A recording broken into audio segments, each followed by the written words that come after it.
Imagine que você é o morador de uma vila dentro da Muralha Maria, e do outro lado dos muros, você avista um ser gigantesco. E não estou falando do Titã Colossal ou do Titã do Hot Rise, eu digo algo bem maior do que um Titã.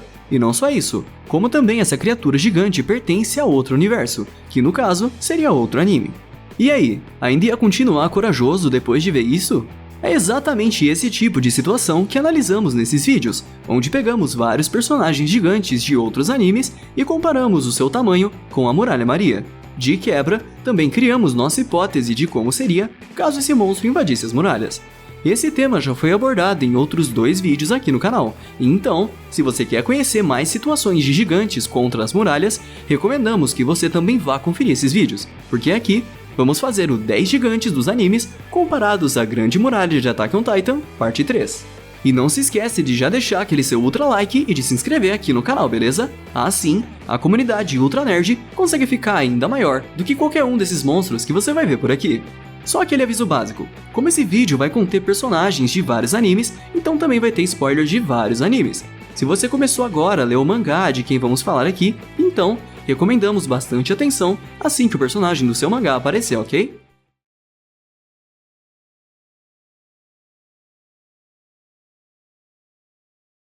Nesse vídeo, também acabamos reunindo algumas sugestões que vocês deixaram nos comentários da parte 2. Então, lembre sempre de deixar suas ideias de personagens gigantes nos comentários, assim eles viram material para o nosso próximo vídeo. Mas claro, só não vale comentar personagens ridiculamente enormes, como um Gurren Lagann da vida, que aí não dá não, né? Os personagens precisam ter um tamanho que ainda dê pra pelo menos ver a muralha de Attack on Titan comparada a eles, nem que seja só um pouquinho dela, ou pelo menos que dê pra ver o planeta Terra, né? Então, bora logo conhecer quem são os 10 gigantes desse vídeo. Ozaru Dourado Dragon Ball.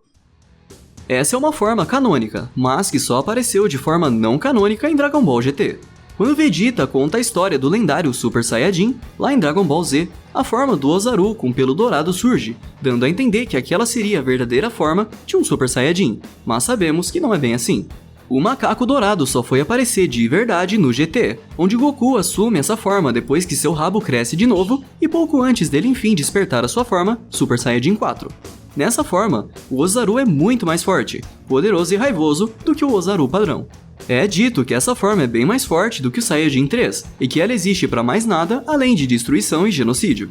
Ao assumir essa transformação, Goku se tornou um oponente à altura de Baby em Dragon Ball GT, mas ele não conseguia controlar sua raiva, e tampouco podia focar em só atacar Baby. Tudo na sua frente era apagado com seus disparos de Ki ou só pela sua força bruta mesmo. Enfim, já sabíamos o quanto Ozaru é uma criatura incontrolável e destrutiva. Agora, na sua forma dourada, ele vira uma encarnação da morte. No entanto, lá no fundo, o Saiyajin ainda está consciente.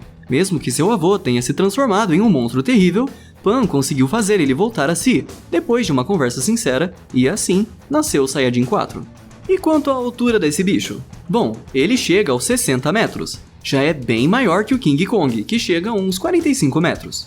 É incrível como o povo de Parades tem o talento para ser invadido por macacos gigantes, né? Mas com esse aqui, eles não iam ter muito tempo de se traumatizarem, antes de serem mortos por um disparo de Ki. É possível que o Ozaru Dourado tivesse vigor e Ki o suficiente para, pelo menos, dizimar toda a população da Muralha Maria, antes dele ficar sem energia ou voltar à sua forma de Saiyajin. Mas caso ele realmente fique usando os disparos de Ki várias e várias vezes, é provável que até o povo da Muralha Sina seja atingido. Com certeza, isso é bem mais eficaz do que atirar algumas pedrinhas, né? Zeke tem muito que aprender ainda. Mas estamos só começando, ainda tem vários monstros que causariam um estrago muito maior. Divindade Suprema Nanatsu no Taizai.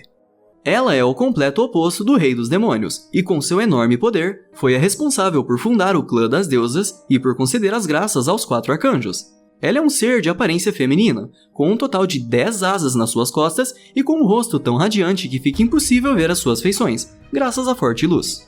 Por mais que Divindade Suprema seja o oposto do Rei dos Demônios, a personalidade dos dois é praticamente a mesma, pois depois que descobriu que sua súdita Elizabeth namorava o demônio Meliodas, a divindade amaldiçoou a garota para reencarnar sem suas memórias das vidas passadas e reencontrar Meliodas em todas as suas reencarnações. E se, por acaso, Elizabeth recuperasse as suas memórias, ela então morreria em apenas 3 dias e o ciclo se reinicia. Seu poder é temido até mesmo por Meliodas, e somente o Rei dos Demônios ou o próprio Caos teriam poder o suficiente para derrotar a Divindade Suprema. Sua lista de poderes é imensa, e alguns deles incluem imunidade total a maldições, imortalidade, criação de dimensões e compartilhamento de visão. Quando ela se manifesta para o clã das deusas, ela se mostra como uma mulher gigante de até 70 metros. Mesmo que seja um tamanho intimidador, ela é a manifestação da pureza, ou seja, jamais causaria qualquer dano às muralhas ou ao povo lá dentro. Contudo, se ela levasse em conta tudo que o povo de Eldia fez no passado com seus titãs, daí então seria uma destruição sem igual. Mesmo que ela pareça ser bondosa, a divindade é bastante justa e imparcial, então não é garantido que o povo das muralhas esteja a salvo dela. Ela seria como a manifestação do desejo de justiça que os Marleyanos querem por todos os crimes cometidos por Eldia no passado. Veldora Tempest. That time I got reincarnated as a slime. Oh, nome comprido. Veldora é um dos 4 dragões verdadeiros, sendo o dragão da tempestade, e também pode assumir a forma de um humano. Por ter cometido um crime grave há 300 anos, que levou vários humanos à morte, ele foi condenado a viver na prisão limitada para sempre, mas mesmo assim, ele não parece odiar seu novo lar. Ele é alguém muito energético, e se não se aliviar do seu tédio de tempos em tempos, Veldora se torna bastante perigoso, causando um estrago sem precedentes. Porém, ele ainda é uma pessoa de bom coração. Seus poderes também beiram aos de uma divindade, já que ele é imortal, tem o corpo todo feito de energia e foi quem concedeu a bênção de proteção divina ao Rímuro. Assim como Rímuro, Veldora também tem uma enorme quantidade de poderes. Para dar aquela resumida, ele pode criar tempestades, controlar o espaço-tempo, ter análise total de probabilidades, transferir sua consciência para outros corpos, criar barreiras multidimensionais e mais uma lista cheia de outros poderes bem apelões. Mas o seu poder mais marcante, certamente, é o Investigation King Faust, uma habilidade que dá a ele um conhecimento quase onisciente de tudo e qualquer coisa. Ele seria o amigo perfeito para te ajudar naquela prova que você esqueceu de estudar, hein?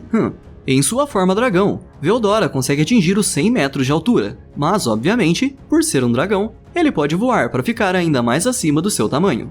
O Veldora, depois de conhecer o Rímuro, certamente não atacaria a muralha, ainda mais se ele usasse seu Investigation King e descobrisse que aquelas pessoas não são más. Mas o Veldora, antes de conhecer o Rímuro, aí poderia ser um problema. Poderia, já que sua personalidade pode variar bastante. Se ele estivesse entediado então, Veldora iria cometer o mesmo crime que cometeu 300 anos atrás. Um distrito inteiro seria reduzido a pó com seus poderes, e dessa vez, ele não poderia ser enviado para a prisão ilimitada. Por isso, é melhor que o Veldora só visite Parades depois de conhecer o Slime Azul, né? Hoolier Bleach. Esse é um gigantesco rolo que está sob o controle de Sozuk Aizen. Quando ele foi introduzido pela primeira vez, ele não chegou a sair completamente da garganta, e tudo que pudemos ver dele era um enorme olho sinistro e um monte de Gillians que saíam do portal assim que o monstro aparecia. Mas, assim que Hoolier botou seu corpo para fora, o monstrengo se mostrou gigantesco e medonho. Ele tem um corpo meio gelatinoso e glutão, e abaixo do seu único olho está uma enorme boca que vomita vários Gillians de uma vez. Infelizmente, Hoolier teve pouco destaque até o momento na obra de Bleach, e não se sabe muita coisa sobre seus poderes, capacidades ou até mesmo sobre sua origem. Mas o que podemos afirmar com clareza é que seu sopro foi forte o bastante para apagar a técnica prisão de fogo de Yamamoto, e ainda deixou um odor de cadáveres no ar. Pode invocar um exército de Gillians e também se tornou um dos maiores monstros da história de Bleach, mesmo com sua curta aparição. No entanto, a resistência do monstro não parece ser algo tão grandioso assim, já que depois de um simples chute que Mashiro deu no grandão, ele já estava pedindo arrego. Quanto ao seu tamanho, ele tem surpreendentes 135 metros de altura. Já consegue até superar um pouco a altura do Titã de Rod Reiss. É provável que a maior ameaça que Hoolier ofereceria são seu enorme exército de Gillians, mas apesar deles serem uma ameaça aos humanos comuns, é possível que não seriam um grande perigo para os Titan Shifters. Assim, o grandão poderia usar o seu sopro para tentar afastar eles ao máximo, mas nada que um usuário de Titã não possa aguentar. Depois de alguns socos, é possível que Hoolier desista e acabe indo embora. Então, a chance de vitória dos Eldianos contra esse grandão até que não é tão impossível assim. No entanto, não vamos nos precipitar, porque esse rolo pode ter muitas cartas na manga que ainda não conhecemos. Examon Digimon. Esse é um Digimon tão poderoso que nenhum equipamento era capaz de renderizar seus enormes dados, o que ocultou sua existência dos humanos por um bom tempo. Porém, com a chegada de equipamentos mais modernos, Examon foi enfim descoberto. Ele é um Digimon do tipo Cavaleiro Sagrado, e é também considerado um dos guardiões do mundo digital, tamanha sua força. Quanto aos seus dados de Digimon, ele é de nível Mega, classe de ataque, pontos de vida de 200% e tem resistência contra ataques do tipo Fogo e Divino, mas tem fraqueza contra o elemento Trevas. Seus principais ataques envolvem suas asas e sua enorme lança. Graças às suas asas, Examon pode voar para fora da exosfera da Terra em segundos. E só para constar, a exosfera da Terra está a 900 km do chão. E lá do alto, o monstro pode disparar lasers com uma precisão divina ou até realizar um poderoso mergulho com um poder de impacto semelhante a um meteoro. Sua gigantesca lança também pode ser usada para explodir inimigos de dentro para fora, ou pode perfurar o corpo do inimigo e o carregar enquanto voa com suas poderosas asas. Apesar de tão bruto, Examon é bondoso e só se importa em proteger o mundo digital. Sua altura alcança os 180 metros e já é considerado como um dos maiores Digimons que existem. Primeiro que, como Parades não está no mundo digital, não tem como eles serem atacados por Examon de forma alguma. Mas vamos supor que a ilha está assim no mundo dos Digimons. Ainda assim, Examon não seria uma ameaça, desde que o povo das muralhas não cometa nenhuma burrice de querer ameaçar o mundo digital. Assim, Examon poderia destruir todas as muralhas com seu impacto meteoro ou com seu laser, que pode viajar a mais de 900 km de distância. Armityle, o fantasma do caos, Yu-Gi-Oh! Essa é uma daquelas cartas que você sempre vai querer ter no seu deck pessoal, de tão poderosa que é. Mesmo que seja um monstro tão poderoso, Armityle é um monstro fusão, e não pode ser colocado em batalha facilmente. Primeiro, é preciso usar invocação especial e banir 3 cards específicos para invocar o monstro. Mas se a jogada der certo, a vitória é praticamente garantida, pois Armityle é de nível 12, do tipo Trevas, possui um ataque de 10.000 e não pode ser destruído em batalha. Armityle possui vários poderes, e todos eles são derivados dos monstros que se fundiram para dar forma a ele. Ele tem controle total de almas, pode absorver formas de vida para ficar mais forte, imortalidade, voo espacial e manipulação do fogo, eletricidade, trevas e até do espaço-tempo. Essa é uma daquelas cartas do tipo que se o amiguinho vê que você a invocou, ele já dá um Rage Kit. O Fantasma do Caos atinge uma altura de 200 metros, mas ainda assim, está bem longe de ser considerado um dos maiores monstros de Yu-Gi-Oh! Seu tamanho poderia ser o bastante para tocar o terror no povo das muralhas, mas sua aparência medonha já ia matar muita gente do coração. Se quiser, Armityle pode até absorver todos os titãs puros fora da muralha para ficar ainda mais forte, ou poderia absorver os próprios Titan Shifters. Os titãs colossais do estrondo, mesmo que fossem minúsculos, poderiam dar uma canseira para ele no início, mas o Fantasma do Caos poderia simplesmente absorvê-los. E a propósito, o monstro também é imortal. Então, não teria muito o que o povo eldiano fazer se por acaso esse monstro fosse invocado. Nem mesmo o Rage Kit é uma opção aqui. Laboon One Piece. A baleia que dá uma aula nos quesitos lealdade e fidelidade. Ela é muito amigável e dócil, mas é meio teimosa e imprudente, o que justifica todas as cicatrizes que ela tem em sua cabeça. Laboon já deu várias cabeçadas nas montanhas da Red Line, acreditando que elas acabariam caindo e permitindo a baleia de passar e reencontrar os piratas que cuidaram tão bem dela. No entanto, claro que isso não deu certo, e as cicatrizes ficaram marcadas para sempre em seu rosto. Ao menos, depois de tantas cabeçadas, a baleia desenvolveu uma enorme resistência à dor, e nem reagiu depois que Ruffy acertou, sem querer, o navio Going Merry na cabeça do animal. Nos quesitos de poderes, ela é só uma baleia normal mesmo, mas com seu enorme tamanho, pode engolir navios sem muita dificuldade. O ácido do seu estômago, apesar de corrosivo, não fere muitos humanos e eles podem sobreviver. No entanto, uma longa exposição a esses ácidos acaba se tornando fatal. Então, caso não queiram morrer para o sistema digestivo da baleia, os engolidos precisam sair de dentro dela o mais rápido possível. Preferencialmente pela boca, né? Só a altura da cabeça de Laboon já atinge os 400 metros. Não se sabe ao certo seu diâmetro, mas somente sua cabeça já consegue superar o diâmetro de mais de 13 baleias azuis enfileiradas. Obviamente, a baleia não ia representar perigo algum para Parades, já que as muralhas estão tão longe do mar e Laboon não consegue se locomover em terra. Mesmo que as muralhas estivessem próximas do litorâneo, a baleia ainda não faria mal algum a eles, já que é um animal tão dócil. Portanto, Laboon não seria nenhum problema para as muralhas, apesar do seu tamanho apavorante. Mimi-Hage Bleach. Mimi-Hage é uma divindade que faz parte de uma divindade ainda maior, que no caso é o Soul King. Ela é uma entidade inteiramente formada por trevas, mas que assume a forma de uma mão direita envolta em um manto. E nas costas dessa mão existe um único e enorme olho.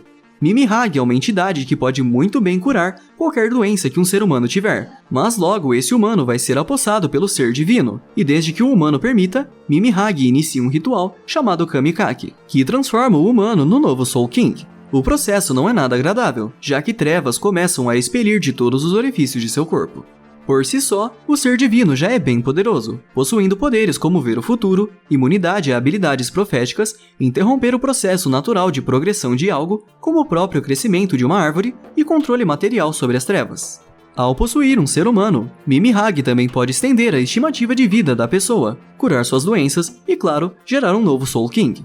Esse monstro não tem uma fraqueza conhecida, e o único que conseguiu impedir a entidade de continuar com seu Kamikake foi Iwatch, o filho do Soul King. Ele absorveu Mimi-Hagi para si, interrompendo o processo de transformação que estava aplicando em Ukitake, mas Iwatch impediu e se tornou um novo Soul King. Por si só, a entidade possui o tamanho de 770 metros, e é só um braço. Assim que os Eldianos vissem aquela mão gigante, achariam que algum monstro gigantesco estaria saindo do chão. Mesmo que isso não seja um consolo muito bom, aquela mão é que seria o monstro em si.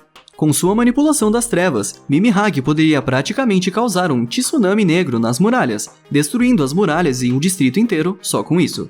Como ela também oferece um grande poder ao seu portador, a única chance que Eldia teria contra esse monstro seria se, por exemplo, Eren aceitasse iniciar o Kamikake e se tornar o novo Soul King.